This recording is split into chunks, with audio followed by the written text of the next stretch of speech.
ಆತ್ಮಿಕ ಬೆಳವಣಿಗೆ ಎಂಬಂತಹ ಈ ಕಾರ್ಯಕ್ರಮ ನಿಮ್ಮೆಲ್ಲರಿಗೆ ಆಶೀರ್ವಾದವಾಗಿದೆ ಎಂಬುದಾಗಿ ನಾವು ಅನೇಕ ದಿನಗಳಿಂದ ಆತ್ಮಿಕ ಬೆಳವಣಿಗೆ ಅಂದ್ರೇನು ಅನ್ನೋದನ್ನು ನಾವು ಧ್ಯಾನಿಸಿದ್ವಿ ಮತ್ತು ಅದರಲ್ಲಿರ್ತಕ್ಕಂಥ ಹಂತಗಳನ್ನ ನಾವು ಧ್ಯಾನಿಸ್ತಾ ಬರ್ತಾ ಇದ್ವಿ. ಮತ್ತು ಆತ್ಮಿಕ ಬೆಳವಣಿಗೆಗೆ ಇರ್ತಕ್ಕಂತಹ ತಡೆ, ಒಬ್ಬ ವಿಶ್ವಾಸಿ ಜೀವಿತಕ್ಕೆ ಇರ್ತಕ್ಕಂತಹ ತಡೆಗಳೇನು, ಆತ ಆತ್ಮಿಕವಾಗಿ ಬೆಳೀತಾ ಬೆಳೀತಾ ಹೋಗುವಾಗ ಆತನ ಮಧ್ಯದಲ್ಲಿ ಬರುವ ತಡೆಗಳೇನು ಅನ್ನೋದನ್ನು ನಾವು ಧ್ಯಾನಿಸ್ತಾ ಬರ್ತಾ ಇದ್ದೇವೆ. ಮತ್ತು ಈ ದಿವಸವೂ ನಾವು ಮತ್ತೊಂದು ತಡೆಯನ್ನು ನಾವು ಧ್ಯಾನಿಸಲಿಕ್ಕಿದ್ದೇವೆ. ನಾವು ಶೀರ್ಷಿಕೆಯಲ್ಲಿ ಕಳೆದ ವಾರದಲ್ಲಿ ನಾವು ಆತ್ಮಿಕ ಬೆಳವಣಿಗೆಗೆ ನಮ್ಮೊಳಗಡೆ ಇರತಕ್ಕಂತಹ ಆತಂಕವೇ ಒಂದು ತಡೆಯಾಗಿದೆ. ಯೇಸುಸ್ವಾಮಿ ಕೂಡ ಸತ್ಯವೇದದಲ್ಲಿ ಮತ್ತಾಯ ಬರೆದ ಸುವಾರ್ತೆಯಲ್ಲಿ ಹೇಳಿದ್ದನ್ನು ನಾವು ಕಾಣ್ತೀವಿ. ಆತಂಕಕ್ಕೊಳಗಾಗಬೇಡ್ರಿ, ಚಿಂತೆ ಮಾಡಬೇಡ್ರಿ, ಚಿಕ್ಕ ಹಿಂಡೆ ಹೆದರಬೇಡ ಎಂಬುದಾಗಿ ಯೇಸು ಹೇಳೋದನ್ನು ನಾವು ಕಾಣ್ತೀವಿ. ಹಾಗೆ ಪ್ರಿಯರೇ, ಈಗಲೂ ನಾವು ನಮ್ಮ ಆತ್ಮಿಕ ಬೆಳವಣಿಗೆಗೆ ಮತ್ತೊಂದು ತಡೆ, ಅದು ಯಾವುದಂದರೆ ಕ್ಷಮಾಪಣೆ. ಎಲ್ಲವೂ ಕೂಡ ಆಯಿಂದನೇ ಪ್ರಾರಂಭವಾಗುವುದನ್ನು ನಾವು ಕಾಣ್ತಾ ಬರ್ತಿದ್ದೇವೆ. ಈಗ ಕ್ಷಮಾಪಣೆ ಅನ್ನುವಂಥದ್ದನ್ನ ನಾವು ನೋಡಲಿಕ್ಕಿದ್ದೇವೆ. ಸತ್ಯವೇದದಲ್ಲಿ ಕ್ಷಮಾಪಣೆ ಅನ್ನುವಂಥದ್ದು ಅತಿ ಮುಖ್ಯವಾದಂಥ ಒಂದು ವಿಚಾರ. ಈ ದಿವಸ ದೇವರು ನಮ್ಮನ್ನು ಕ್ಷಮಿಸದೆ ಹೋಗಿದ್ದಿದ್ರೆ ನಾವು ಈ ದಿವಸ ಇಲ್ಲಿ ಇರ್ತಿರಲಿಲ್ಲ. ನಾನಿಲ್ಲಿ ನಿಮ್ಮ ಮುಂದೆ ನಿಲ್ತಿರಲಿಲ್ಲ. ನೀವು ಕೂಡ ಈ ಒಂದು ಟಿ ವಿ ಸ್ಕ್ರೀನ್ ಮುಂದೆಯೋ ಅಥವಾ ಮೊಬೈಲ್ ಸ್ಕ್ರೀನ್ ಮುಂದೆ ನೀವು ಕೂರ್ತಿರಲಿಲ್ಲ, ಇದನ್ನು ಕೇಳಿಸ್ಕೊಳ್ತಿರಲಿಲ್ಲ. ಆತನು ನಮ್ಮನ್ನು ಕ್ಷಮಿಸಿದ್ದಾನೆ. ನಮ್ಮ ಪಾಪವನ್ನು ಪೂರ್ವಕ್ಕೂ ಪಶ್ಚಿಮಕ್ಕೂ ಎಷ್ಟು ದೂರವೋ ಅಷ್ಟು ದೂರ ಆತನು ತೆಗೆದುಹಾಕಿದ್ದಾನೆ. ಮತ್ತು ಮತ್ತೊಂದು ವಚನ ಹೇಳ್ತದೆ, ನಮ್ಮ ಪಾಪವು, ನಮ್ಮ ಅಪರಾಧವು ಕಡು ಕೆಂಪಾಗಿದ್ದರೂ ಅದನ್ನು ಹಿಮದಂತೆ ಬೆಳ್ಳಗೆ ಮಾಡಿದ್ದಾನೆ. ನಮಗಾಗಿ ಆತನು ಶಿಲುಬೆಯಲ್ಲಿ ನಮ್ಮ ಪಾಪವನ್ನು ಹೊತ್ತು ಆತ ತೀರಿಸಿದ್ದಾನೆ. ತನ್ನ ರಕ್ತವನ್ನು ನಮ್ಮ ಪಾಪಕ್ಕಾಗಿ ಸುರಿಸಿ ನಮ್ಮನ್ನು ಸಂಪೂರ್ಣವಾಗಿ ಶುದ್ಧೀಕರಿಸಿದ್ದಾನೆ, ನಮ್ಮ ನೀತಿವಂತರನ್ನಾಗಿ ಮಾಡಿದ್ದಾನೆ. ಆಗಿರೋದರಿಂದಾಗಿ ಪ್ರಿಯರೇ, ನಾವು ಮತ್ತೊಬ್ಬರನ್ನು ಕ್ಷಮಿಸಬೇಕೆಂದು ಕರ್ತನು ಬಯಸುವಾತನಾಗಿದ್ದಾನೆ. ಎಲ್ಲಿ ನಾವು ಮತ್ತೊಬ್ಬರನ್ನು ಕ್ಷಮಿಸುವುದಿಲ್ಲವೋ ಅಲ್ಲಿ ನಾವು ಆತ್ಮಿಕವಾಗಿ ಬೆಳೆಯುವ ಆ ಬೆಳವಣಿಗೆಯಲ್ಲಿ ನಾವು ನಿಂತು ಹೋಗ್ತೇವೆ. ನಮ್ಮ ಬೆಳವಣಿಗೆ ಸರಿಯಾಗಿರುವುದಿಲ್ಲ. ಯಾಕಂತ ಹೇಳಿದ್ರೆ ಕರ್ತನು ತಾನೇ ತನ್ನ ಪುಸ್ತಕದಲ್ಲಿ ತನ್ನ ಸುವಾರ್ತೆಯಲ್ಲಿ ಆತನು ಹೇಳಿರುವುದನ್ನು ನಾವು ಕಾಣಲಿಕ್ಕೆ ಸಾಧ್ಯ. ಮತ್ತಾಯನು ಬರೆದ ಸುವಾರ್ತೆ 6ನೇ ಅಧ್ಯಾಯದಲ್ಲಿ ಯೇಸುಸ್ವಾಮಿ ಈ ರೀತಿಯಲ್ಲಿ ಹೇಳೋದನ್ನು ನಾವು ನೋಡ್ತೀವಿ. ಕರ್ತನ ಪ್ರಾರ್ಥನೆಯಲ್ಲಿ ಹೀಗೆ ಬರೆಯಲ್ಪಟ್ಟಿದೆ, 6ನೇ ಅಧ್ಯಾಯ 12ನೇ ವಚನ, ನಮಗೆ ತಪ್ಪು ಮಾಡಿದವರನ್ನು ನಾವು ಕ್ಷಮಿಸಿದಂತೆ ನಮ್ಮ ತಪ್ಪುಗಳನ್ನು ಕ್ಷಮಿಸು. ದೇವರಿಗೆ ನಾವು ಲೈಸೆನ್ಸ್ ಕೊಡ್ತಿದ್ದೀವಿ. ದೇವರೇ, ನಾವು ಮತ್ತೊಬ್ಬರ ತಪ್ಪನ್ನು ಕ್ಷಮಿಸುವಂತೆ ನಮ್ಮ ತಪ್ಪುಗಳನ್ನ ಕ್ಷಮಿಸು. ಹಾಗೆ ಸ್ವಲ್ಪ ಹಿಂದೆ ನಾವು ನೋಡೋದಾದರೆ ಮತ್ತಾಯ ಬರೆದ ಸುವಾರ್ತೆ 5ನೇ ಅಧ್ಯಾಯದಲ್ಲಿ 21ನೇ ವಚನದಿಂದ ಆಲ್ಮೋಸ್ಟ್ 26ನೇ ವಚನದವರೆಗೂ ಅಲ್ಲಿ ಒಂದು ಹಳೆ ಒಡಂಬಡಿಕೆಯ ಆಜ್ಞೆ ಕುರಿತಾಗಿ ಮಾತಾಡಲ್ಪಡುತ್ತೆ ನೋಡ್ತೀವಿ. ನರಹತ್ಯೆ ಮಾಡಬಾರ್ದು, ನರಹತ್ಯೆ ಮಾಡುವವನು ನ್ಯಾಯ ವಿಚಾರಣೆಗೆ ಗುರಿಯಾಗುವನೆಂದು ಹಿರಿಯರಿಗೆ ಹೇಳಿಯದೆ ಎಂದು ನೀವು ಕೇಳಿದ್ದೀರಷ್ಟೇ. ನೀವು ಕೇಳಿದ್ದೀರಿ, ಹಳೆ ಒಡಂಬಡಿಕೆಯಲ್ಲಿ ಮೋಶೆಗೆ ದೇವರು ಏನಂತ ಹೇಳಿದ್ರು, ನರಹತ್ಯೆ ಮಾಡಬಾರ್ದು, ಬರೀ ಅದರಲ್ಲಿ ಬರೆದು ಕೊಟ್ಟರು. ಮೊದಲ ಬಾರಿ ಬರೆದು ಕೊಟ್ಟಂಥ ಆಜ್ಞೆಯನ್ನು ಮೋಶೆ ಇಸ್ರಾಯೇಲ್ ಜನರು ಮಾಡಿದ ಆ ವಿಗ್ರಹಾರಾಧನೆಯ ಪಾಪವನ್ನು ನೋಡಿ ಕೋಪದಿಂದ ಅದನ್ನು ಬೆಟ್ಟದ ಕೆಳಗೆ ಒಡೆದು ಬಿಟ್ಟ. ತಿರುಗಿ ದೇವರು ಮೋಶೆಗೆ 40 ದಿವಸ ಬರಲಿಕ್ಕಾಗಿ ಹೇಳಿ ತಿರುಗಿ ಮೋಶೆಯೇ ಬರೆಯೋದಕ್ಕಾಗಿ ಹೇಳ್ತಾರೆ. ಈಗ ಮೋಶೆ ಆ 10 ಆಜ್ಞೆಗಳನ್ನ ಬರೆದು ಕಲ್ಲಿನ ಅಲಿಗೆಯಲ್ಲಿ ಬರೆದು ಇಸ್ರಾಯೇಲಿಗೆ ತರ್ತಿದ್ದಾನೆ, ಇಸ್ರಾಯೇಲರ ಬಳಿಯಲ್ಲಿ ತರ್ತಿದ್ದಾನೆ. ಸೊ ಅದರಲ್ಲಿ ಒಂದು ಆಜ್ಞೆ, ನರಹತ್ಯೆ ಮಾಡಬಾರದು. ಅದರ ಹೊಸ ಒಡಂಬಡಿಕೆಯಲ್ಲಿ ಯೇಸುಸ್ವಾಮಿ ಈ ರೀತಿ ಹೇಳ್ತಾರೆ, ನೀವು ನರಹತ್ಯೆ ಮಾಡಬಾರದೆಂದು ನೀವು ಕೇಳಿದ್ದೀರಷ್ಟೇ, ನಿಮ್ಮ ಹಿರಿಯರಿಗೆ ಹೇಳಿಯದೆಂದು ನೀವು ಕೇಳಿದ್ದೀರಷ್ಟೇ. ಆದರೆ ನಾನು ನಿಮಗೆ ಹೇಳುವುದೇನೆಂದರೆ, ತನ್ನ ಸಹೋದರನ ಮೇಲೆ ಸಿಟ್ಟುಕೊಳ್ಳುವ ಪ್ರತಿ ಮನುಷ್ಯನು ನ್ಯಾಯ ವಿಚಾರಣೆಗೆ ಗುರಿಯಾಗುವನು, ತನ್ನ ಸಹೋದರನು ನೀಚ ಅನ್ನುವವನು ನ್ಯಾಯಸಭೆಗೆ ವಿಚಾರಣೆಗೆ ಒಳಗಾಗುವನು, ಮೂರ್ಖ ಅನ್ನುವವನು ಅಗ್ನಿ ನರಕಕ್ಕೆ ಗುರಿಯಾಗುವನು. ಆದ ಕಾರಣ ನೀನು ನಿನ್ನ ಕಾಣಿಕೆ. ನೋಡ್ರಿ, ನಾವು ಕೊಲೆ ಮಾಡಬೇಕಾದದ್ದೇ ಅವಶ್ಯಕತೆ ಇಲ್ಲ. ನಾವು ಕೋಪ ಮಾಡುವಾಗಲೇ, ನಾವು ಅವರ ಮೇಲೆ ನಮ್ಮ ಸಿಟ್ಟನ್ನು ತೋರಿಸುವಾಗಲೇ ನಾವು ಕೊಲೆಗಾರರಾಗಿ ಕಾಣಿಸಲ್ಪಡ್ತಾ ಇದ್ದೇವೆ ದೇವರಿಗೆ. ಸೊ ಹಾಗಿರೋದ್ರಿಂದ ದೇವರು ನಮ್ಮಿಂದ ನಾವು ಕ್ಷಮಿಸಬೇಕೆಂದು ಬಯಸುವವರಾಗಿದ್ದಾರೆ. ಕ್ಷಮಿಸಬೇಕು. ಕೆಲವೊಮ್ಮೆ ಏನಾಗೋಗ್ಬಿಡುತ್ತೆ ಅಂತ ಹೇಳಿದ್ರೆ, ಕೆಲವೊಮ್ಮೆ ತಿರುಗಿ ನಾವು ಈ ಕೆಟ್ಟು ಹೋದ ಬಿದ್ದು ಹೋದ ಲೋಕದಲ್ಲಿ ನಾವಿದ್ದೇವೆ, ದುಷ್ಟ ಲೋಕದಲ್ಲಿ ನಾವಿದ್ದೇವೆ. ಅನೇಕ ಸಂಬಂಧಗಳು, ಮುರಿಯಲ್ಪಟ್ಟ ಸಂಬಂಧಗಳಿರ್ತಕ್ಕಂಥ ಜಾಗದಲ್ಲಿದ್ದೇವೆ. ಎಲ್ಲ ಕಡೆಗಳಲ್ಲಿಯೂ ಕೂಡ ಹಾಳಾದ ಪರಿಸ್ಥಿತಿ, ಕೆಟ್ಟು ಹೋದ ಪರಿಸ್ಥಿತಿ, ಬೀಳಲ್ಪಟ್ಟ ಆದಾಮನಿಂದ ಬಂದ ಆದಾಮನ ಸ್ವಭಾವ ಎಲ್ಲೆಲ್ಲಿಯೂ ಕೂಡ ಎದ್ದು ಕಾಣಿಸ್ತದೆ. ಆದಾಮನು ಪಾಪ ಮಾಡಿದ ಕೂಡಲೇ ಆತ ತನ್ನ ಮೇಲೆ ಅಪರಾಧವನ್ನು ತೆಗೆದುಕೊಳ್ಳದೆ ಆತನು ತನ್ನ ಹೆಂಡತಿ ಮೇಲೆ ಅದನ್ನು ಹಾಕ್ತಾನೆ, ದೇವರ ಮೇಲೆ ಅದನ್ನು ಹಾಕ್ತಾನೆ. ಹಾಗೆ ನೋಡ್ತೀವಿ ಆತನ ಮಕ್ಕಳು ಕಾಯಿನ ಹೇಬೇಲ, ಕಾಯಿನ ತನ್ನ ತಮ್ಮನ ಮೇಲೆ ಕೋಪವನ್ನು ತೋರಿಸ್ತಾನೆ, ಸಿಟ್ಟನ್ನು ತೋರಿಸ್ತಾನೆ, ಕಡೆಗೆ ಆತನನ್ನು ಕೊಂದು ಬಿಡ್ತಾನೆ. ಹಾಗೆ ನಾವು ನೋಡ್ತಾ ಹೋಗ್ತೀವಿ, ಕೋಪ ಅದು ಬೆಳೀತಲೇ ಬಂದಿದೆ, ಅಕ್ಷಮಾಪಣೆ ಬೆಳೀತಲೇ ಬಂದಿದೆ. ಸಂಬಂಧಗಳಿಂದ ಸಂಬಂಧಗಳಿಗೆ ಪ್ರತಿ ಕುಟುಂಬಗಳಲ್ಲಿಯೂ ಬೈಬಲ್ನಲ್ಲಿ ಪ್ರಾರಂಭದಿಂದ ಅನೇಕ ಕುಟುಂಬಗಳನ್ನ ನಾವು ನೋಡ್ಲಿಕ್ಕೆ ಸಾಧ್ಯ. ಕಾಯಿನ ಹೇಬೆಲನ ಕುಟುಂಬವಾಗಿರಬಹುದು, ಅದಾದ ನಂತರ ನೋಹನ ಸಮಯದಲ್ಲಿದ್ದ ಕುಟುಂಬಗಳಾಗಿರ್ಬೋದು, ಅದಾದ ನಂತರ ನಾವು ಅಬ್ರಹಾಮನ ಕುಟುಂಬವಾಗಿರ್ಬೋದು, ಈಸಾಕನ ಕುಟುಂಬದಲ್ಲಿ ನಾವು ನೋಡ್ತೀವಿ. ಅಬ್ರಹಾಮನ ಕುಟುಂಬದಲ್ಲಿ ಈಸಾಕನಿಗೂ ಆಗರಳಿಗೂ ಮತ್ತು ಸಾರಳಿಗೂ ಮಧ್ಯದಲ್ಲಿದ್ದಂತಹ ಒಂದು ಹೋರಾಟ, ಅಲ್ಲಿಯೂ ಕೂಡ ಕ್ಷಮಾಪಣೆ. ಅದಾದ ನಂತರ ಅಲ್ಲಿ ನಾವು ನೋಡ್ತೇವೆ, ಅಲ್ಲಿ ಇಸ್ಮಾಯಿಲ್ನ ಸಂತತಿಯಲ್ಲಿ ಇಸ್ಮಾಯಿಲನ ಒಳಗಡೆ ನಾವು ನೋಡ್ತೇವೆ ಆತನಲ್ಲಿ ಒಂದು ಕೋಪ, ಒಂದು ಅಕ್ಷಮಾಪಣೆ. ಅಮೋನಿಯರನ್ನ ನಾವು ನೋಡ್ತೀವಿ, ಮತ್ತು ಅದಾದ ನಂತರ ಫಿಲಿಸ್ಟಿಯರನ್ನ ನಾವು ನೋಡ್ತೀವಿ, ದ್ವೇಷ, ಅಕ್ಷಮಾಪಣೆ.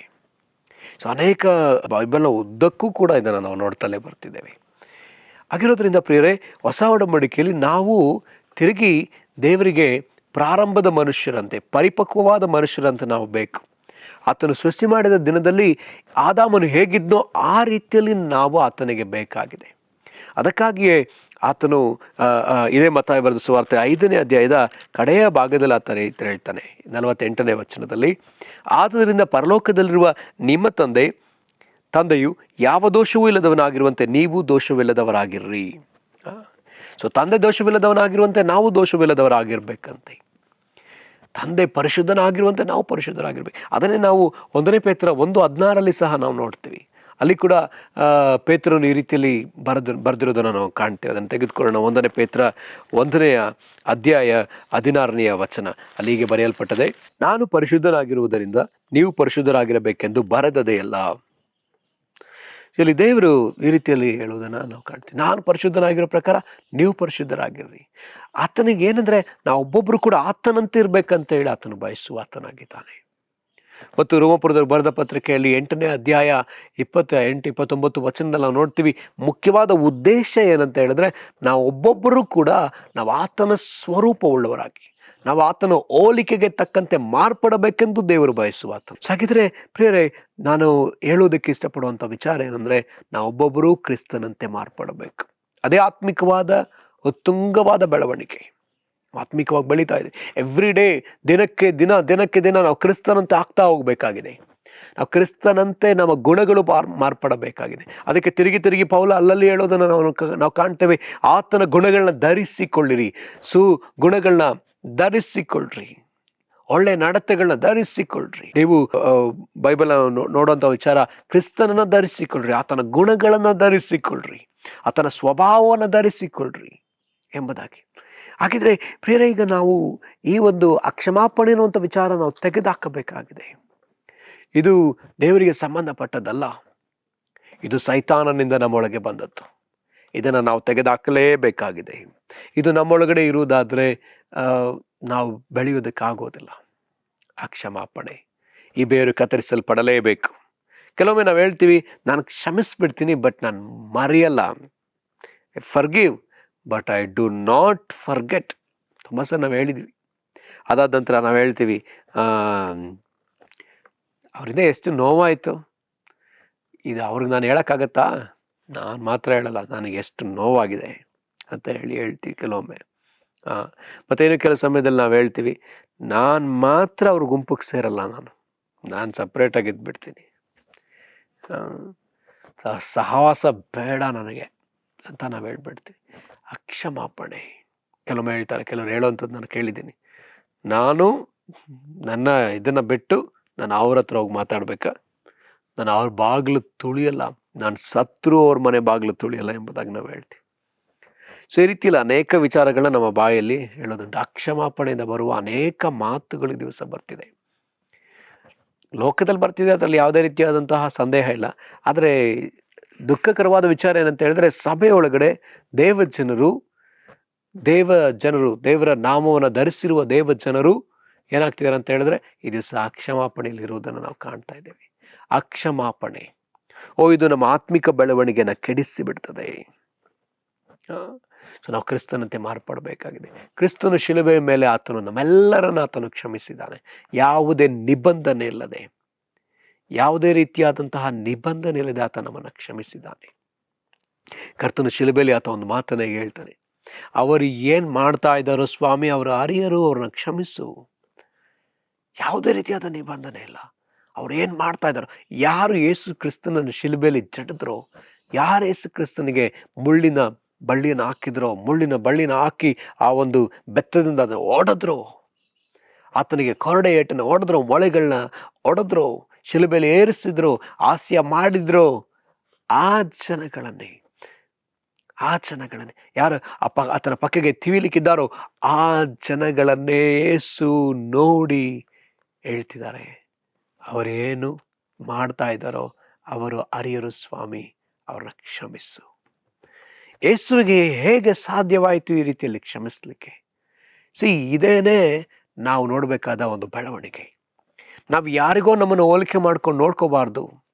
ನಾನು ಅವರಂತೆ ಇಲ್ಲ, ಇವರಂತೆ ಇಲ್ಲ, ಅವ್ರಿಗಿಂತ ಬೆಳೆದಿದ್ದೇನೆ ಇಲ್ಲ. ಪ್ರಿಯರೇ, ನಾವು ಯಾವಾಗಲೂ ನಮ್ಮ ಬೆಳವಣಿಗೆನ ಕ್ರಿಸ್ತನೊಂದಿಗೆ ನೋಡಬೇಕಾಗಿದೆ. ನಾವು ಕ್ರಿಸ್ತನಂತೆ ಇದ್ದೇವೋ, ಅದುವೇ ನಮ್ಮ ಮೆಷರ್ಮೆಂಟ್, ಅದುವೇ ನಮಗಿರ್ತಕ್ಕಂಥ ಅಳತೆಗೋಲು. ಕ್ರಿಸ್ತನೇ ನಮಗಿರ್ತಕ್ಕಂಥ ಅಳತೆಗೋಲು.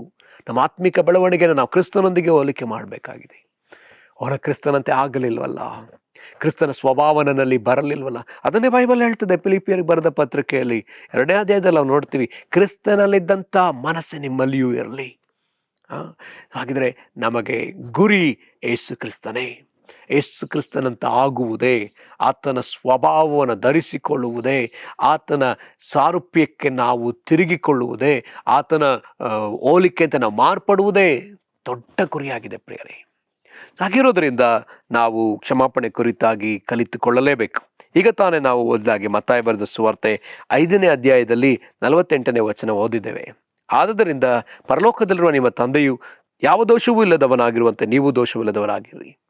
ತಂದೆಯ ದೇವರನ್ನ ಯಾರೊಬ್ರು ಕೂಡ ನೀನು ದೋಷಿ ಅಂತ ಹೇಳಕ್ಕಾಗಲ್ಲ. ಯಾಕಂದ್ರೆ ಅದೇ ಮೇಲ್ಗಡೆ ವಾಕ್ಯಗಳು ಈ ರೀತಿಯಲ್ಲಿ ಹೇಳ್ತಾರೆ. 45ನೇ ವಚನದಲ್ಲಿ ನಾವು ನೋಡ್ತೀವಿ, ಹೀಗೆ ಮಾಡಿದರೆ 45 ವಚನದ 2ನೇ ಭಾಗ, ಆತನು ಕೆಟ್ಟವರ ಮೇಲೆಯೂ ಒಳ್ಳೆಯವರ ಮೇಲೆಯೂ ತನ್ನ ಸೂರ್ಯನು ಮೂಡುವಂತೆ ಮಾಡುತ್ತಾನೆ, ನೀತಿವಂತರ ಮೇಲೆಯೂ ಅನೀತಿವಂತರ ಮೇಲೆಯೂ ಮಳೆ ಸುರಿಸುತ್ತಾನೆ. ತಂದೆ ದೇವರನ್ನ ಯಾರೊಬ್ರು ಕೂಡ ನೀನು ದೋಷಿ, ದೇವರೇ ನೀನು ಸರಿ ಇಲ್ಲಪ್ಪ, ನನಗೆ ನೀನು ಮೋಸ ಮಾಡಿಬಿಟ್ಟೆ ಅಂತ ಹೇಳಕ್ಕೆ ಆಗೋದೇ ಇಲ್ಲ. ಯಾಕಂದ್ರೆ ಆತನ ನೀತಿವಂತರ ಮೇಲೆಯೂ ಅನೀತಿವಂತರ ಮೇಲೆಯೂ ಎಲ್ಲರ ಮೇಲೆಯೂ ಆತನು ಮಳೆಯನ್ನು ಸುರಿಸುವ ಆತನಾಗಿದ್ದಾನೆ. ಎಲ್ಲರ ಮೇಲೆಯೂ ಆತನು ಸೂರ್ಯನು ಮೂಡುವಂತೆ ಮಾಡ್ತಿದ್ದಾನೆ. ವೆರಿ ಇಂಪಾರ್ಟೆಂಟ್ ಎಸೆನ್ಷಿಯಲ್ ಥಿಂಗ್ಸ್, ನಮ್ಮ ಜೀವಿತಕ್ಕೆ ಬೇಕಾಗಿರೋ ಅತಿ ಮುಖ್ಯವಾದ ವಿಚಾರ ಬೆಳಕು, ನೀರು ಅಥವಾ ಗಾಳಿ, ಇದನ್ನ ಆತ ನಮಗೆಲ್ಲರಿಗೂ ಕೊಡ್ತಿದ್ದಾನೆ. ಯಾವ ಭೇದವಿಲ್ಲದೆ, ಯಾವ ವ್ಯತ್ಯಾಸವಿಲ್ಲದೆ. ಯೋಹಾನ ಬರೆದ ಸುವಾರ್ತೆ 3ನೇ ಅಧ್ಯಾಯ 16ನೇ ವಚನದಲ್ಲಿ ನಾವು ನೋಡ್ತೇವೆ, ದೇವರು ಲೋಕದ ಮೇಲೆ ಪ್ರೀತಿ ಇಟ್ಟು ತನ್ನ ಒಬ್ಬನೇ ಮಗನನ್ನು ಕೊಟ್ಟನು. ಲೋಕದ ಮೇಲೆ ಪ್ರೀತಿಯನ್ನಿಟ್ಟನು, ಕ್ರೈಸ್ತರ ಮೇಲೆ ಅಲ್ಲ, ಯಹೂದ್ಯರ ಮೇಲೆ ಅಲ್ಲ, ನೀತಿವಂತರ ಮೇಲೆ ಅಲ್ಲ, ಒಳ್ಳೆಯವರ ಮೇಲೆ ಅಂತನೂ ಬರೀಲಿಲ್ಲ, ಶ್ರೀಮಂತರ ಮೇಲೆಯೂ ಅಂತ ಇವು ಬರೆಯಲಿಲ್ಲ. ಆತನು ಲೋಕವನ್ನ ಪ್ರೀತಿಸಿದ್ದಾನೆ. ಲೋಕ ಅಂತ ಹೇಳುವುದಾದ್ರೆ ಲೋಕದಲ್ಲಿ ಅನೇಕ ರೀತಿಯಾದ ಜನರಿದ್ದಾರೆ. ಕೊಲೆಗಾರರಿದ್ದಾರೆ, ದರೋಡೆಗೋರರಿದ್ದಾರೆ, ಮೋಸಗಾರರಿದ್ದಾರೆ, ದ್ರೋಹಿಗಳಿದ್ದಾರೆ, ಕೃತಜ್ಞತೆಯನ್ನು ನೆನೆಸದವರಿದ್ದಾರೆ, ಅತ್ಯಾಚಾರಿಗಳಿದ್ದಾರೆ, ಕಳ್ಳರಿದ್ದಾರೆ, ಕೊಲೆಗಾರರಿದ್ದಾರೆ, ವಂಚಕರುಗಳಿದ್ದಾರೆ, ಎಲ್ಲ ರೀತಿಯಾದ ಜನ, ದೇವರನ್ನ ದ್ವೇಷಿಸುವ ಜನಗಳಿದ್ದಾರೆ. ಎಲ್ಲರಿಗೂ ಕೂಡ ಏಕ ರೀತಿಯಲ್ಲಿ ಪ್ರೀತಿಸುವ ದೇವರು, ಎಲ್ಲರನ್ನೂ ಪ್ರೀತಿಸುವ ದೇವರು, ಯಾವುದೇ ವ್ಯತ್ಯಾಸವಿಲ್ಲದೆ ಪ್ರೀತಿಸುವ ದೇವರ ಆತನಾಗಿದ್ದಾನೆ. ಅದಕ್ಕೆ ಆತನಂತೆ ನಾವು ದೋಷವಿಲ್ಲದವರಾಗಿರ್ಬೇಕಂತೆ. ಹಾಗಿದ್ರೆ ನಾವು ಕ್ಷಮಿಸಲೇಬೇಕಾಗಿದೆ ಪ್ರಿಯರೇ, ನಾವು ಕ್ಷಮಿಸಲೇಬೇಕಾಗಿದೆ.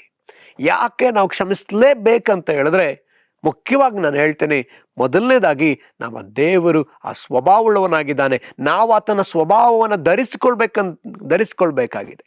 ಅದಕ್ಕೆ ನಾವು ಕ್ಷಮಿಸಬೇಕು. ನಾವು ಕ್ರಿಸ್ತನಂತೆ ಮಾರ್ಪಡಬೇಕಾಗಿದೆ. ಅದಕ್ಕೆ ನಾವು ಕ್ಷಮಿಸ್ಬೇಕು. ಮೊದಲನೇ ವಿಷಯ. ನಾವು ಯಾಕೆ ಕ್ಷಮಿಸ್ಬೇಕು? ಒಂದೇ ಕಾರಣ, ನಾವು ಆತನ ಸ್ವಾರೂಪ್ಯವುಳ್ಳವರಾಗಿ ಮಾರ್ಪಡಬೇಕಾಗಿದೆ. ನಾವು ಆತನ ಗುಣಶಕ್ತಿ ಉಳ್ಳವರಾಗಿ ನಾವು ಮಾರ್ಪಡಬೇಕಾಗಿದೆ. ಈ ಲೋಕಕ್ಕೆ ಸಾಧಾರಣವಾದ ಮನುಷ್ಯ ಬೇಕಾಗಿಲ್ಲ. ಈ ಲೋಕಕ್ಕೆ ಕ್ಷಮಿಸುವ ಏಸು ಬೇಕಾಗಿದ್ದಾರೆ. ಕ್ಷಮಿಸುವ ಏಸು, ಕನಿಕರ ತೋರಿಸುವ ಏಸು, ದಯೆ ತೋರಿಸುವ ಏಸು, ಮನಮರುಗುವ ಏಸು ಈ ಲೋಕಕ್ಕೆ ಬೇಕಾಗಿದ್ದಾರೆ. ದ್ವೇಷ, ಅಕ್ಷಮಾಪಣೆಯಿಂದ ತುಂಬಿರುವಂಥ ಮನುಷ್ಯ, ಸಾಧಾರಣವಾದ ಮನುಷ್ಯ, ಸಹೋದರಿ ಈ ಲೋಕಕ್ಕೆ ಬೇಕಾಗಿಲ್ಲ. ಇವತ್ತು ನಾವು ಕ್ಷಮಿಸಿದ್ದಿದ್ರೆ ಇವತ್ತು ಎಷ್ಟೋ ಜನ ಸಭೆಯಲ್ಲಿ ಇರ್ತಿದ್ರು. ಏಸು ನಮ್ಮನ್ನ ಕ್ಷಮಿಸಿದ್ರಿಂದ ಇವತ್ತು ನಾವು ಒಂದು ಸಭೆ ಒಳಗಡೆ ಇದ್ದೇವೆ, ಇಲ್ಲಿದ್ದೇವೆ. ನಾವಿಲ್ಲಿದ್ದೇವೆ ಏಸು ಕ್ಷಮಿಸಿದ್ರಿಂದ. ನಾವು ಕ್ಷಮಿಸದೇ ಇರೋದ್ರಿಂದ ಇನ್ನು ಹೊರಗಡೆ ಕೆಲವರು ಇದ್ದಾರೆ. ನಾವು ಹೊರಗಡೆ ಇರುವಂತ ಆ ಜನರನ್ನ ಕ್ಷಮಿಸಿದಿದ್ರೆ ಅವರು ಕೂಡ ನಮ್ಮೊಂದಿಗೆ ಒಳಗೆ ಇರ್ತಿದ್ರು. ತಪ್ಪಿ ಹೋದ ಮಗನ ಕಥೆಯಲ್ಲಿ ಕೂಡ ನಾವು ನೋಡ್ತೇವೆ.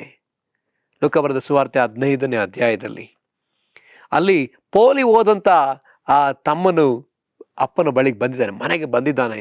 ಆದರೆ ಆ ತಮ್ಮನ ಕುರಿತಾಗಿ ಈ ಅಣ್ಣನಿಗೆ ಯಾವುದೇ ರೀತಿಯಾದ ಚಿಂತೆ ಇಲ್ಲ.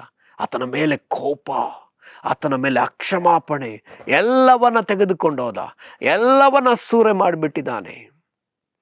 ಆತನ ಮೇಲೆ ಅಕ್ಷಮಾಪಣೆ. ಬೇರೆ ಹಾಗಿದ್ರೆ ಈಗ ನಾವು ಉಜ್ಜೀವನಕ್ಕೆ ಒಂದು ತಡೆ ಏನಂತ ಹೇಳಿದ್ರೆ ನಮ್ಮಲ್ಲಿರ್ತಕ್ಕಂಥ ಅಕ್ಷಮಾಪಣೆ.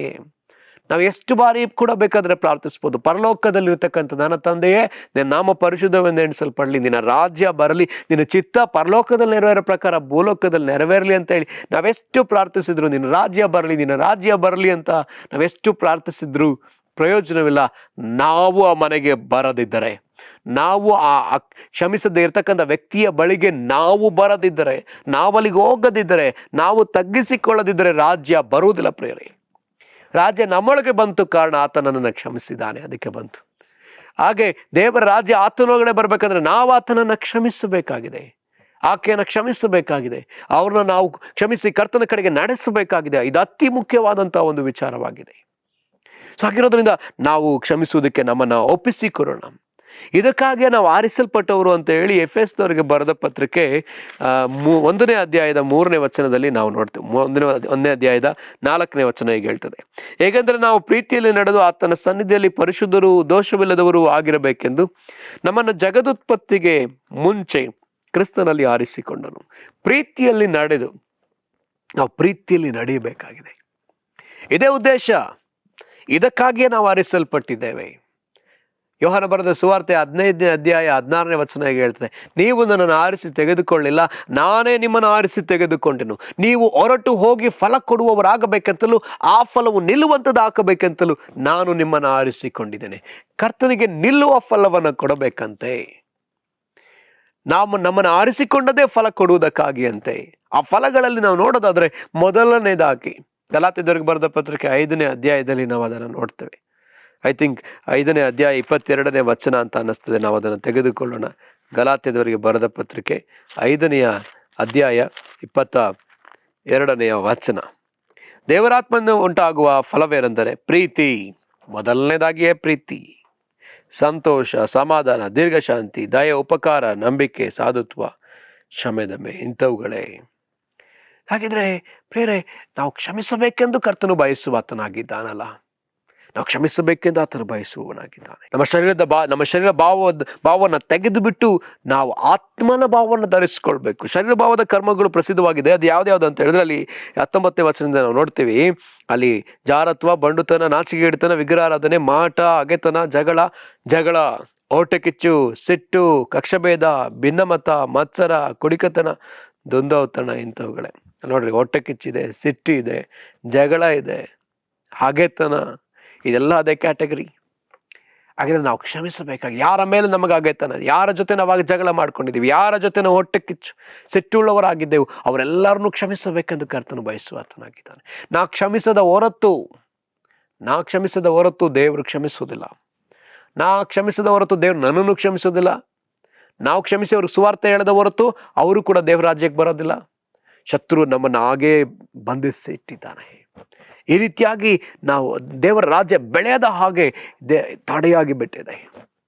ಇವತ್ತು ಆತ್ಮಿಕವಾಗಿ ಬೆಳೆಯದೇ ಇರೋದಕ್ಕೆ ಕಾರಣ ಇದುವೇ. ಅನೇಕ ದೇವ ಜನರಿಗೆ ದಿವಸ ಪ್ರಾರ್ಥಿಸ್ಲಿಕ್ಕೆ ಆಗ್ತಿಲ್ಲ, ದೇವರ ಜೊತೆನಲ್ಲಿ ಸಹವಾಸದಲ್ಲಿ ಇರ್ಲಿಕ್ಕೆ ಆಗ್ತಿಲ್ಲ, ದೇವರ ಸ್ವರ ಕೇಳಲಿಕ್ಕೆ ಆಗ್ತಿಲ್ಲ. ಇದಕ್ಕೆ ಮುಖ್ಯವಾದ ಕಾರಣವೇ ಅಕ್ಷಮಾಪಣೆ ಪ್ರಿಯರೇ. ನೀವು ಕ್ಷಮಿಸದೆ ಹೋದರೆ ದೇವರ ವಾಕ್ಯ ಹೇಳ್ತದೆ, ನಿನ್ನ ಕಾಣಿಕೆಯನ್ನು ನಾನು ಸ್ವೀಕರಿಸುವುದೇ ಇಲ್ಲ ಎಂಬುದಾಗಿ. ನಾವು ಕ್ಷಮಿಸದೆ ಹೋದ್ರೆ ಏನೆಲ್ಲ ಆಗುತ್ತಂತೆ ಅದನ್ನ ನಾವು ನೋಡೋಣ. ಕ್ಷಮಿಸದೆ ಹೋದ್ರೆ ಮತ್ತಾಯ ಬರೆದ ಸುವಾರ್ತೆ 5ನೇ ಅಧ್ಯಾಯ 23ನೇ ವಚನದಲ್ಲಿ ನಾವು ನೋಡ್ತೀವಿ, ಆದ ಕಾರಣ ನೀನು ನಿನ್ನ ಕಾಣಿಕೆಯನ್ನು ಯಜ್ಞವೇದಿಯ ಹತ್ತಿರಕ್ಕೆ ತಂದಾಗ ನಿನ್ನ ಸಹೋದರನ ಮನಸ್ಸಲ್ಲಿ ನಿನ್ನ ಮೇಲೆ ಏನೋ ವಿರೋಧವದೆ ಎಂಬುದು ನಿನ್ನ ನೆನಪಿಗೆ ಬಂದರೆ ನಿನ್ನ ಕಾಣಿಕೆಯನ್ನು ಆ ಯಜ್ಞವೇದಿಯ ಮುಂದೆ ಬಿಟ್ಟು ಹೋಗಿ ಮೊದಲು ನಿನ್ನ ಸಹೋದರನ ಸಂಗಡ ಒಂದಾಗು, ಆಮೇಲೆ ಬಂದು ನಿನ್ನ ಕಾಣಿಕೆಯನ್ನು ಕೊಡು, ಆಗ ನಾನು ಸ್ವೀಕರಿಸ್ತೇನೆ ಅಂತಾರೆ. ಹಾಗಿದ್ರೆ ದೇವರು ನಮ್ಮ ಕಾಣಿಕೆಯನ್ನು ಸ್ವೀಕರಿಸಬೇಕನ್ನುವುದಾದ್ರೆ ನಾವು ಕ್ಷಮಿಸಲೇಬೇಕು. ನಮ್ಮ ಹೃದಯ ಸರಿಯಾಗಿರಲೇಬೇಕು. ನಮ್ಮ ಹೃದಯವನ್ನ ನೋಡುವ ದೇವರು ಪ್ರತಿಫಲವನ್ನು ಕೊಡುವವನಾಗಿದ್ದಾನೆ. ನಮ್ಮ ಹೃದಯದಲ್ಲಿ ಅಕ್ಷಮಾಪಣೆ ಇದೆಯೋ, ನಮ್ಮ ಕುರಿತಾಗಿ ಮತ್ತೊಬ್ಬರ ಹೃದಯದಲ್ಲಿ ಅಕ್ಷಮಾಪಣೆ ಅದೆಯೋ, ನಾವು ಸರಿಪಡಿಸಿಕೊಳ್ಬೇಕೆಂದು ಕರ್ತನು ಬಯಸುವ ಆತನಾಗಿದ್ದಾನೆ. ಹಾಗೆ ನಾವು ಸರಿಪಡಿಸಿಕೊಳ್ಬೇಕು. ನಾವು ಕ್ಷಮಿಸ್ಲಿಕ್ಕೆ ಆಗ್ತಿಲ್ಲ, ಇದಕ್ಕೆ ಅನೇಕ ಕಾರಣಗಳಿದೆ. ಇದನ್ನು ಬಿಟರ್ ರೂಟ್ ಜಡ್ಜ್ಮೆಂಟ್ ಅಂತ ಹೇಳ್ತಾರೆ. ನಮ್ಮೊಳಗಡೆ ನಾನು ಕ್ಷಮಿಸ್ಲಿಕ್ಕೆ ಆಗ್ತಿಲ್ಲ, ಕಾರಣ ನನ್ನ ಜೀವನದಲ್ಲಿ ಯಾರೋ ಒಬ್ಬರು ನನ್ನನ್ನು ಕ್ಷಮಿಸಲಿಲ್ಲ. ನಾನು ಚಿಕ್ಕವನಾಗಿದ್ದಾಗ ನನ್ನ ತಂದೆಯಿಂದ ನನಗೆ ನೋವಾಯಿತು. ನಾನು ಚಿಕ್ಕವನಾಗಿದ್ದಾಗ ನಾನು ಒಬ್ಬ ಆಟೋ ಡ್ರೈವರಿಂದ ನಾನು ವಂಚಿಸಲ್ಪಟ್ಟೆ. ಅದಕ್ಕೆ ನಾನು ಯಾವಾಗಲೂ ಹೇಳ್ತೀವಿ, ಆಟೋ ಡ್ರೈವರ್ಸೇ ಸರಿ ಇಲ್ಲ. ಕೆಲವೊಮ್ಮೆ ಯಾವುದೋ ಡಾಕ್ಟರಿಂದ ನಮ್ಗೆ ವಂಚನೆ ಆಯ್ತಂದೆ, ಯಾವ ಡಾಕ್ಟರ್ಸು ಸರಿ ಇಲ್ಲ.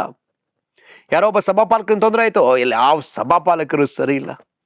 ಯಾರೋ ಒಬ್ಬ ಸ್ತ್ರೀಯಿಂದ ನನಗೆ ತೊಂದರೆ ಆಯ್ತು, ಸ್ತ್ರೀಯರೇ ಸರಿ ಇಲ್ಲ. ಈ ರೀತಿಯಾಗಿ ನಾವು ಕ್ಷಮಿಸದೇ ಇದ್ದೇವೆ. ನಾವು ಕ್ಷಮಿಸದೇ ಇರುವುದರಿಂದ ನಾವು ಆತ್ಮಿಕವಾಗಿ ಬೆಳೆಯೋದಕ್ಕಾಗೋದಿಲ್ಲ ಪ್ರಿಯರೇ. ದೇವರ ರಾಜ್ಯ ಬೆಳೆಯೋದಿಲ್ಲ. ಈ ಲೋಕದ ಮೇಲೆ ದೇವರ ರಾಜ್ಯ ಬರೋದಿಲ್ಲ. ಈ ಕರ್ನಾಟಕ ರಾಜ್ಯದಲ್ಲಿ ದೇವರ ಚಿತ್ತ ನೆರವೇರಬೇಕಂದ್ರೆ ನಾವು ಕ್ಷಮಿಸಲೇಬೇಕು. ಕರ್ತನು ಸ್ಪಷ್ಟವಾಗಿ ದಿವಸ ನಿನಗೆ ಮಾತಾಡ್ತಿದ್ದಾನೆ. ನಿನ್ನ ಸ್ವಸ್ಥತೆಗೆ, ನಿನ್ನ ಬಿಡುಗಡೆಗೆ, ನಿನಗೆ ಬೇಕಾಗಿರ್ತಕ್ಕಂಥ ಆಶೀರ್ವಾದಕ್ಕೆ ತಡೆ ನಿನ್ನಲ್ಲಿರ್ತಕ್ಕಂಥ ಅಕ್ಷಮಾಪಣೆಯೇ. ನಿನಗೆ ಕ್ಷಮಿಸದ ಹೊರತು ನಿನ್ನ ಜೀವನದಲ್ಲಿ ಬಿಡುಗಡೆ ಇಲ್ಲವೇ ಇಲ್ಲ. ಕ್ಷಮಿಸಬೇಕೆಂದು ಕರ್ತನು ಬಯಸ್ತಾನೆ. ಕ್ಷಮಿಸಬೇಕೆಂದು ಕರ್ತನು ಬಯಸ್ತಾನೆ. ನಾವು ಕ್ಷಮಿಸುವುದಕ್ಕಾಗಿ ನಮ್ಮನ್ನು ಒಪ್ಪಿಸಿಕೊಡೋಣ. ನಮ್ಮನ್ನು ಕ್ಷಮಿಸುವುದಕ್ಕೋಸ್ಕರ ನಾವು ಒಪ್ಪಿಸಿಕೊಡ್ಲೇಬೇಕಾಗಿದೆ. ಯೋಬ ಕ್ಷಮಿಸಿ ತನ್ನ ಸ್ನೇಹಿತರಿಗೋಸ್ಕರ ಕ್ಷಮಿಸಿ ಪ್ರಾರ್ಥಿಸುವವರೆಗೂ ಯಾವ ಅದ್ಭುತವೂ ನಡೆಯಲಿಲ್ಲ. ದೇವರು ಯೋಬನಿಗೆ ಹೇಳ್ತಾರೆ, ನಿನ್ನ ಸ್ನೇಹಿತರಿಗೋಸ್ಕರ ನೀನು ಪ್ರಾರ್ಥಿಸು. ಯಾವ ಸ್ನೇಹಿತರ ಮೇಲೆ ಯೋಬ ಕೋಪವುಳ್ಳವನಾಗಿದ್ದಾನೋ, ರೋಷವುಳ್ಳವನಾಗಿದ್ದಾನೋ ಅದೇ ಜನರಿಗಾಗಿ ಅದೇ ಸ್ನೇಹಿತರಿಗಾಗಿ ಯೋಬ ಪ್ರಾರ್ಥಿಸಿದಂತೆ. ಯೋಬ 42ನೇ ಅಧ್ಯಾಯ 1ನೇ ವಚನ ಹೇಳ್ತದೆ, ತನ್ನ ಸ್ನೇಹಿತರಿಗೋಸ್ಕರ ಪ್ರಾರ್ಥಿಸಿದ ಬಳಿಕ ಯೆಹೋವನು ಅವನ ದುಸ್ಥಿತಿಯನ್ನು ಹೋಗಲಾಡಿಸಿ ಅವನ ಸೊತ್ತನ್ನು ಮೊದಲಿಗಿಂತ 2ರಷ್ಟಾಗಿ ಹೆಚ್ಚಿಸಿದನು. ಈ ಭಾಗ ನಂಗೆ ತುಂಬಾ ಇಷ್ಟ ಆಗ್ತದೆ. ಸ್ನೇಹಿತರಿಗೋಸ್ಕರ ಪ್ರಾರ್ಥಿಸಿದ ಬಳಿಕ ಯೆಹೋವನು ಅವನ ದುಸ್ಥಿತಿಯನ್ನು ಹೋಗಲಾಡಿಸಿ. ನಿನ್ನ ದುಸ್ಥಿತಿ ಹೋಗಲಾಡಿಸಲ್ಪಡಬೇಕೋ, ನಿನ್ನ ಪರಿಸ್ಥಿತಿ ಬದಲಾಗಬೇಕೋ, ನಿನ್ನ ಸ್ನೇಹಿತರಿಗೋಸ್ಕರ ಪ್ರಾರ್ಥಿಸಬೇಕು. ನಿನ್ನ ನೆರೆಯವರೆಯವರಿಗಾಗಿ, ನಿನ್ನನ್ನು ದ್ವೇಷಿಸುವವರಿಗೋಸ್ಕರ. ಅದನ್ನೇ ಕರ್ತನಾದ ಯೇಸು ಕ್ರಿಸ್ತನು ಕೂಡ ನಮಗೆ ಮತ್ತಾಯ ಬರೆದ ಸುವಾರ್ತೆ 5ನೇ ಅಧ್ಯಾಯದಲ್ಲಿ ಹೇಳಿದ್ದಾನೆ, ನಿಮ್ಮ ವೈರಿಗಳಿಗಾಗಿ ನೀವು ಪ್ರಾರ್ಥಿಸ್ರಿ, ಅವ್ರನ್ನ ಪ್ರೀತಿಸ್ರಿ. ಪ್ರೀತಿಸುವವರನ್ನೇ ಪ್ರೀತಿಸಿದ್ರೆ ಪ್ರಯೋಜನ ಏನಾಯ್ತು? ಲೋಕದಲ್ಲಿರ್ತಕ್ಕಂಥ ಜನರು ಹಾಗೆ ಮಾಡ್ತಾರಲ್ಲ. ಒಮ್ಮೆ ಒಂದು ಚಿಕ್ಕ ಹೆಣ್ಣು ಮಗು ತನ್ನ ತಂದೆ ಆಕೆಗೆ ತಂದು ಕೊಟ್ಟಂತ ಒಂದು ಕೋಳಿ ಮರಿಯನ್ನು ತನ್ನ ಕೈಯಲ್ಲಿ ಇಟ್ಕೊಂಡಿದ್ಲಂತೆ. ಆ ಕೋಳಿ ಮರಿನ ಆಕೆ ಸಾಕ್ತಾ ಇದ್ಲು. ತುಂಬ ಸುಂದರವಾದ ಕೋಳಿ ಮರಿ. ಆಕೆ ಪ್ರತಿದಿನ ಆಟ ಆಡ್ತಾ ಇದ್ಲು, ಅದರೊಂದಿಗೆ ತುಂಬಾ ಸಮಯನ ಆಕೆ ಕಳೀತಾ ಇದ್ಲು. ಸರಿ, ಏನಾಯ್ತು, ಒಂದ್ ದಿವಸ ಆ ಕೋಳಿ ಮರಿ ತನ್ನ ಮನೆಯ ಬೇಲಿಯನ್ನು ಬಿಟ್ಟು ಮತ್ತೊಬ್ಬನ ಪಕ್ಕದ ಮನೆಯ ಬೇಲಿಯ ಒಳಗೆ ಹೋಗಿ ಅದು ಮೇಲಿಗೆ ಪ್ರಾರಂಭವಾಯಿತು. ಅದನ್ನು ನೋಡಿದ ಆ ಮನೆಯ ಮಾಲೀಕನು ಅದನ್ನು ಹಿಡಿದು ನನ್ನ ಮನೆ ಒಳಗಡೆ ಬಂದು ಮೇಯ್ತಿದ್ಯಾ ಅಂತೇಳಿ ಅದರ ಕತ್ತನ ಈಚೆಗೆ ಕೊಂದು ಎಸ್ತೇ ಬಿಟ್ಟ. ಇದನ್ನ ಆ ಮಗು ನೋಡ್ತಲೇ ಇತ್ತು. ಆ ಮಗು ಅದನ್ನು ನೋಡಿ ಆ ಕೋಳಿ ಸತ್ತು ಹೋದದಕ್ಕಾಗಿ ಕಣ್ಣೀರು ಸುರಿಸುತ್ತಾ ಆ ಕೋಳಿಯನ್ನು ತೆಗೆದುಕೊಂಡು ತಾಯಿಯ ಬಳಿಗೆ ತಂದು ಕೊಟ್ಟು, ಅಮ್ಮ ಇದನ್ನ ಅಡಿಗೆ ಮಾಡು ಅಂತ ಹೇಳಿ ಅಡಿಗೆ ಮಾಡಿಸಿ ಅದನ್ನ ಒಂದು ಬಾಕ್ಸ್ನಲ್ಲಿ ತುಂಬಿಸಿ ಆ ಒಂದು ಪಕ್ಕದ ಮನೆಯ ಮಾಲೀಕನ ಬಳಿಗೆ ತೆಗೆದುಕೊಂಡು ಹೋಗಿ ಕೊಡುತ್ತಾ ಆ ಮಗು ಹೇಳುತ್ತೆ, ಅಂಕಲ್, ನಿಮ್ಗೆ ಹೊಟ್ಟೆ ಹಸುವಾಗಿರ್ಬೋದು, ದಯವಿಟ್ಟು ಇದನ್ನ ತೆಗೆದುಕೊಳ್ರಿ. ಇದನ್ನ ಕೇಳಿದಂತ ಆ ವ್ಯಕ್ತಿ, ಪಕ್ಕದ ಮನೆಯ ಮಾಲೀಕ, ಆತನ ಹೃದಯ ಒಡೆದು ಹೋಯಿತು. ಪ್ರೇರೆ, ಇದೇ ರೀತಿಯಲ್ಲಿ ನಮ್ಮ ಹೃದಯವನ್ನು ಕಠಿಣಪಡಿಸಿಕೊಂಡು ನಾವು ಕ್ಷಮಿಸದೇ ಇದ್ದೇವೆ. ನಾನು ಕ್ಷಮಿಸ್ಬೇಕಾ ಎಂಬುದಾಗಿದ್ದೇವೆ. ಯೇಸು ನಮ್ಮನ್ನು ತಗ್ಗಿಸ್ಕೊಂಡು ನಮ್ಮನ್ನು ಕ್ಷಮಿಸ್ಲಿಕ್ಕೆ ಬಂದಿದ್ದಾನೆ. ಅವ್ರು ತಪ್ಪು ಮಾಡಿದ್ರೆ ಅವರೇ ಕ್ಷಮೆ ಕೇಳಲಿ ಎಂಬುದಾಗಿ ನಾವು ಕಾಯ್ತಾ ಇದ್ದೇವೆ. ಯೇಸು ಯಾವ ತಪ್ಪು ಮಾಡಿದ್ರು ಅವ್ರು ಬಂದು ನಮ್ಮ ಬಳಿಯಲ್ಲಿ ಬಂದು ನಮಗೋಸ್ಕರ ತಂದೆ ಬಳಿಯಲ್ಲಿ ಕ್ಷಮೆ ಕೇಳಿದ್ರಲ್ಲ. ಈ ದಿವಸ ನಾವು ಕ್ಷಮೆ ಕೇಳಿ ನಾವು ಕರ್ತನ ಮುಂದೆ ಪಶ್ಚಾತ್ತಾಪಪಟ್ಟು ಪ್ರಾರ್ಥಿಸಬೇಕಾಗಿದೆ. ದಾನಿಯೇಲ ಯಾವ ಪಾಪ ಮಾಡ್ದ? ದಾನಿಯೇಲ ತನ್ನ ಪಿತೃಗಳಿಗೋಸ್ಕರ ಪಾಪ ಪ್ರಾರ್ಥನೆ ಮಾಡ್ತಾನೆ. ಆತ ಹೇಳ್ತಾನೆ, ನನ್ನ ಪಾಪ ದೇವರೇ, ನಮ್ಮ ಪಾಪ ದೇವರೇ ಎಂಬುದಾಗಿ ಆತ ಪ್ರಾರ್ಥಿಸ್ತಾನೆ. ನೆಹೆಮೀಯ ತಮ್ಮ ಹಿರಿಯರು ಮಾಡಿದ ತಪ್ಪುಗಳಿಗೋಸ್ಕರ, ಪಾಪಗಳಿಗೋಸ್ಕರ, ನಾವು ಮಾಡಿದ ಪಾಪ, ನಾವು ಮಾಡಿದ ತಪ್ಪು ಎಂಬುದಾಗಿ ಆತ ಪ್ರಾರ್ಥಿಸ್ತಾನೆ. ಈ ದಿವಸ ನೆಹೆಮೀಯನಂತೆ, ದಾನಿಯೇಲನಂತೆ, ಕ್ರಿಸ್ತನಂತೆ ನಾವು ಪಶ್ಚಾತ್ತಾಪಪಟ್ಟು ಪ್ರಾರ್ಥಿಸಬೇಕಾಗಿದೆಯಲ್ಲ. ಪೌಲನು ಒನೇಸಿಮನಿಗೋಸ್ಕರವಾಗಿ ಯಾವ ರೀತಿಯಲ್ಲಿ ಆತ ಕೇಳ್ತಾನೆ, ಅವನ ಸಾಲ ನಾನು ಕಟ್ಟಿ ತೀರಿಸ್ತೇನೆ. ಈ ದಿವಸ ನಾವು ಮತ್ತೊಬ್ಬರಿಗೆ ಈ ರೀತಿಯಲ್ಲಿ ಅವರ ಸಾಲವನ್ನು ನಮ್ಮ ಮೇಲೆ ತೆಗೆದುಕೊಳ್ತೇವೆ. ಅಕ್ಷಮಾಪಣೆ ಎಂಬ ಸಾಲನ್ನು ತೆಗೆದುಕೊಂಡು ಅವರು ಬಿಡುಗಡೆ ಹೊಂದುವುದಕ್ಕಾಗಿ ನಾವು ಯಾವುದಾದ್ರೂ ಕಾರ್ಯಗಳನ್ನ ಮಾಡ್ತಾ ಇದ್ದೀವಿ.